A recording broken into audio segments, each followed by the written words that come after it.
Olá, eu me chamo Isabelle Reis e hoje eu vou te contar um caso que permanece sem solução.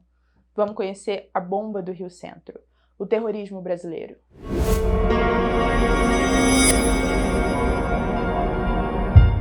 Mas antes de tudo eu vou ter que recapitular para você um pouco da história brasileira e contar um pouco como funcionava a ditadura militar. Mas antes, eu vou contar para você um pouquinho de mim. Para você que não me conhece, eu sou jornalista, podcaster, escritora e acabei criando o primeiro podcast de criminologia do país, o Cena do Crime. Lá a gente só fala sobre true crime e é o primeiro podcast sobre esse assunto. Por isso eu resolvi trazer conteúdos extras do podcast aqui para o YouTube, com conteúdos completamente novos que você não vê por aí, mas que também tem casos muito interessantes. E o primeiro caso que eu resolvi contar é da bomba do Rio Centro e trazer o primeiro quadro do canal, que é o Casos Arquivados, que era um quadro que eu sempre quis fazer no podcast, mas eu acho que não cabia muito, porque não era muito a vibe do Cena. Então agora vai ser a vibe do canal no YouTube, o meu canal no YouTube, né? Como sou apresentadora do Cena, resolvi fazer esse canal pra vocês. E se você não conhece o podcast, se você não conhece o Cena do Crime e entrou aqui por acaso, porque achou o caso interessante, ou porque resolveu conhecer o canal no YouTube, se eu fosse você, eu ia lá no Spotify ou no seu agregador mais próximo e dava uma olhada, que tem muito mais conteúdo por lá. Eu resolvi começar com esse caso porque a gente tá numa semana muito, digamos, louca, né? A gente tem uma guerra, uma terceira guerra mundial iminente, e aí do nada a gente não tem mais, a gente descobre que era mais uma manobra do Trump. Então, assim, bomba do Irã e bomba dos Estados Unidos e cai lá, cai cá, morre gente, enfim. Eu acho que é um assunto muito interessante para que você possa entender como é o terrorismo brasileiro também. Isso é muito importante, você saber que o seu país não é diferente de qualquer outro. Por mais que a gente não tenha nem armamento para entrar numa guerra mundial, a gente tem uma guerra dentro do nosso país. Então, que tal a gente conhecer um pouquinho da nossa história, hein? Além de ser um pouquinho da nossa história, minha e sua, eu tô falando mais da minha história, porque eu nasci e cresci na região do Rio Centro. Eu nasci e cresci mais ou menos ali no Caburim, que era onde tem os sítios e os condomínios, e eu morei num sítio, eu cresci num sítio, e era, sei lá, 10 minutos do Rio Centro, e a minha família acabou me contando essa história desde criança. Eu sabia da bomba do Rio Centro, então resolvi trazer pra vocês um pedacinho da minha infância. E eu sei que minha mãe vai estar assistindo esse vídeo, então mãe, muito obrigada por alimentar o meu true crime na infância. A sociedade civil reage. Os estudantes estão nesta luta. A bomba no Rio Centro, a comemoração do 1º de maio de 1981, num show com a presença de milhares de jovens, faz o Brasil indignar-se. Mas tá, eu vou começar a falar só um pouquinho de como era a ditadura militar brasileira. Ela começou em 1964 e acabou em 1985. E nesses 21 anos, muitas pessoas morreram e até hoje ninguém sabe onde está o corpo e muito menos o que aquela pessoa sofreu. Só que esse caso é muito mais diferente, muito maior do que qualquer outra tortura que você já ouviu. Ou melhor, poderia ter sido. Calma, eu vou te contar o que aconteceu. A verdade é que 1984 era o ano em que o poderio militar mais temia, que foi o ano das diretas já. Ou seja, as pessoas foram nas ruas e tiveram coragem de pedir o que elas realmente queriam, que era eleger democraticamente os seus governantes. Mas o nosso caso acontece um pouco antes, em 1981. E esse foi o último grande caso de terrorismo brasileiro, vamos dizer assim, na época da ditadura militar, ou seja, quando eles tentavam, a todo custo e a qualquer jeito, acabar com a ideia das diretas já ou acabar com a ideia da democracia. Tudo aconteceu na noite de 30 de abril de 1981.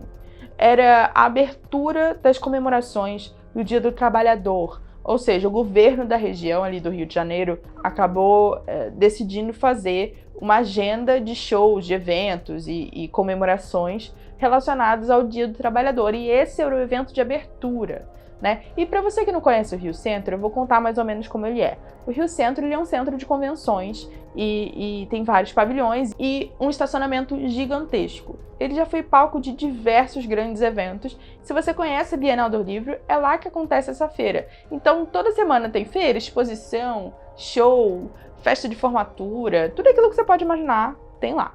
E naquela noite, como eu falei pra você, seria a abertura dos shows do Dia do Trabalhador. E nesse show ia cantar diversos grandes artistas, como Alceu Valença, Gonzaguinha, Chico Buarque, Gal Costa.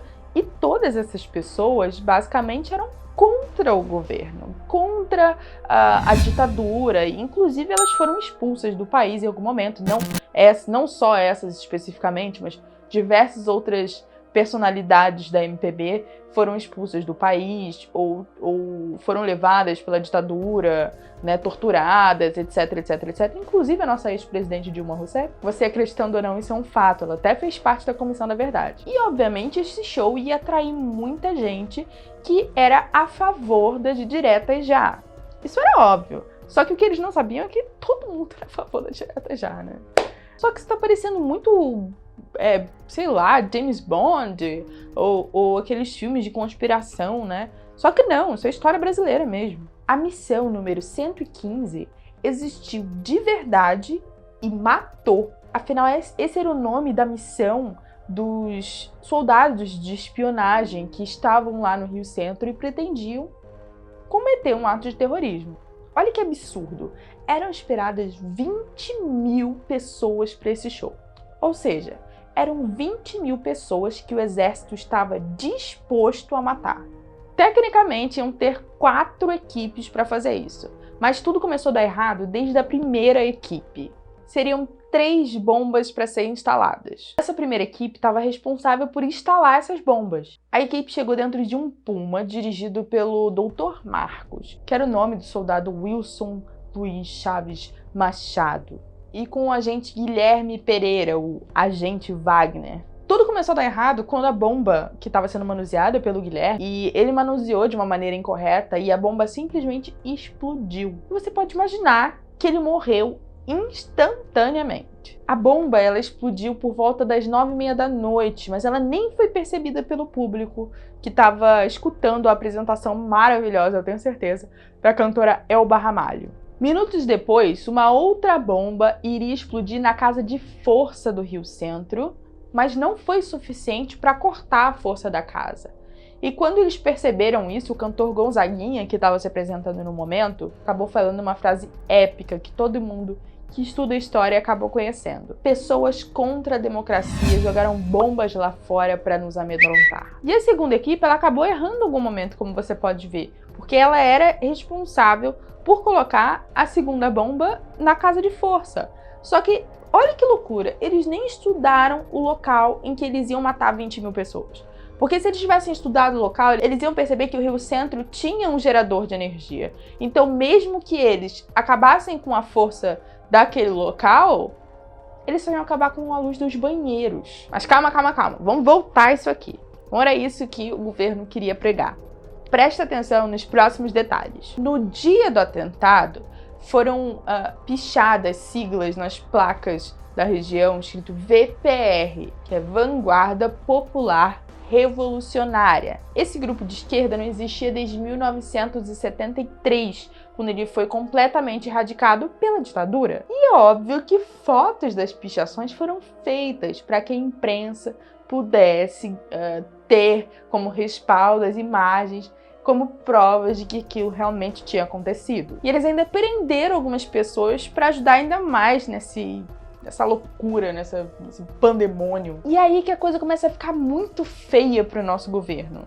Já tá feia, né? Mas é pra ficar pior. Sim, a gente vai entrar agora na força de espionagem americana, porque a CIA estava aqui no Brasil. Um documento da CIA, um mês depois do que aconteceu, acabou mostrando que o governo já tinha indícios, né, o governo americano, que tudo o que tinha acontecido era trama dos militares e não da esquerda como eles queriam pregar. Mais precisamente, esse relatório chegou no dia 29 de maio, lá na sede americana da CIA.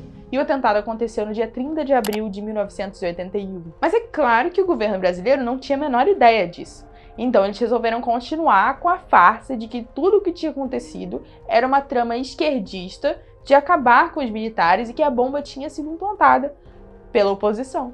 O presidente da República na época, o João Figueiredo, acabou aceitando, né, oficialmente essa versão dos militares e disse fielmente que quem tinha feito aquilo tudo ali era a esquerda. E o coronel Luiz Antônio Ribeiro, que foi nomeado para presidir um inquérito militar, renunciou dias depois, quando ele percebeu que os indícios estavam se voltando para os militares. E ele foi substituído pelo coronel Lorena de Santana, que acabou entregando um relatório sustentando a versão do DOI-CODE, dizendo que a bomba tinha sido colocada por inimigos do Estado. E foi nesse momento que as coisas ficaram por isso mesmo. E foi só em 1999 que o chefe do SNI, o Otávio Medeiros, declarou que o presidente, o Figueiredo, já sabia um mês antes de tudo o que ia acontecer no Rio Centro. E eles não fizeram nada para impedir. Tá, mas até aí você deve estar me achando idiota por colocar um caso tão fácil de ser solucionado como esse em um quadro como Casos Arquivados no nosso primeiro vídeo aqui no YouTube. Eu também acho meio idiota, mas ele não foi solucionado. Só em 2019 que a gente teve um quase fim. Ou seja, a discussão sobre a culpabilidade da bomba do Rio Centro foi reaberta ano passado, 40 anos depois do presidente ter sancionado a lei de anistia, que resultou no perdão dos crimes políticos cometidos pelos militares. Mas o STJ, ele recusou a abertura do caso, e eu vou te contar por quê. Porque não seria muito legal, né, ter um presidente que apoia o golpe militar e ao mesmo tempo julgar de uma maneira concreta e muito bem feita um caso como a bomba no Rio Centro e abrir precedentes para outras reaberturas de julgamentos, não é mesmo? Então é muito mais fácil deixar o caso assim, sem solução. Por isso, até hoje, ninguém nunca foi realmente culpabilizado e o caso permanece arquivado. Eu espero que você tenha gostado desse vídeo, que você tenha entendido um pouco mais sobre a história do seu país e entender também que terrorismo existe dentro da sua própria nação. Então, se você quer mais vídeos como esse, se você gostou do Cena do Crime aqui no YouTube, né, de mim, Isabelle Reis, como uma nova YouTuber, se inscreve no canal, ativa o sininho, deixa o seu like, comentário, compartilha com seus amigos para que eles possam entender também um pouco mais do que aconteceu lá na década de 70, 80, nesse tempo nebuloso que era a ditadura militar. Muito obrigada por ter assistido até aqui. Se você gosta de criminologia, de true crime, de assassinato, corre lá no Spotify e escuta o Cena do Crime. Nós temos 3 episódios maravilhosos, eu garanto. E ó, até a próxima. Fim da investigação. Se você curtiu esse vídeo, se inscreve no canal e passa para a próxima investigação.